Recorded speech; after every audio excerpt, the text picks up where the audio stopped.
Assalamu alaikum masu sauraro, barkanmu da sake kasancewa da ku a cikin wannan tasha ta mai albarka mai suna Arewa Online Media TV.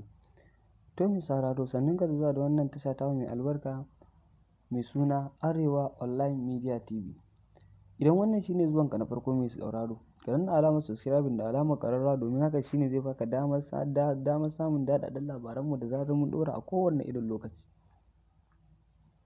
To mai sauraro, a yau mun zo maka da labarin wannan bawan Allah tsohon shugaban ƙasar Nijar Muhammadu Bazoum wanda aka yi wa juyin mulki a bisa karya dokar ƙasar da yi.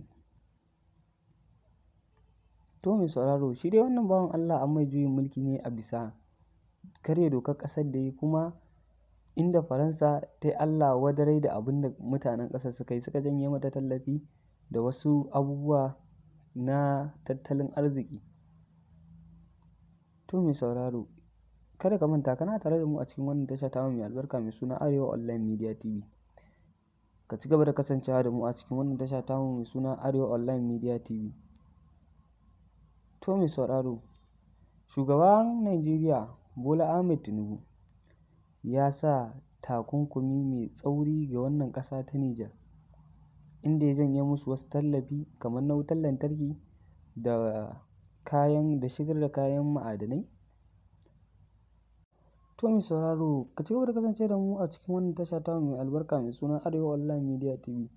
Ka danna alamar subscribing da alamar ƙararrawa domin hakan shine zai baka damar samun daɗaɗɗen labaranmu da zarar mun ɗora a kowane irin lokaci.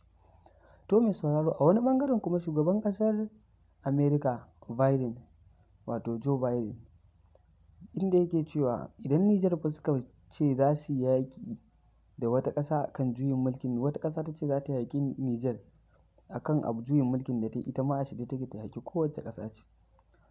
Idan ba ku manta ba, a kwanakin baya ECOWAS ta shirya yaƙar Nijar akan wannan juyin mulki.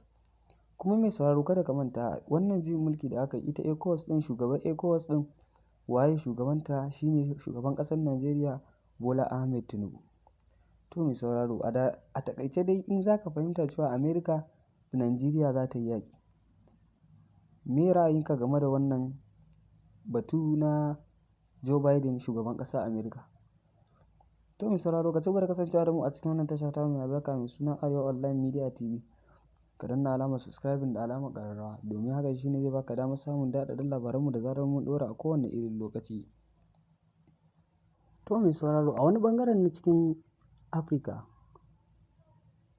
akwai ƙasashen da suka riƙa ba wa Nijar tallafi kamar na kayan abinci da kayan yaƙi domin ta kare kanta daga duk wani abu da zai faru da ita daga ECOWAS.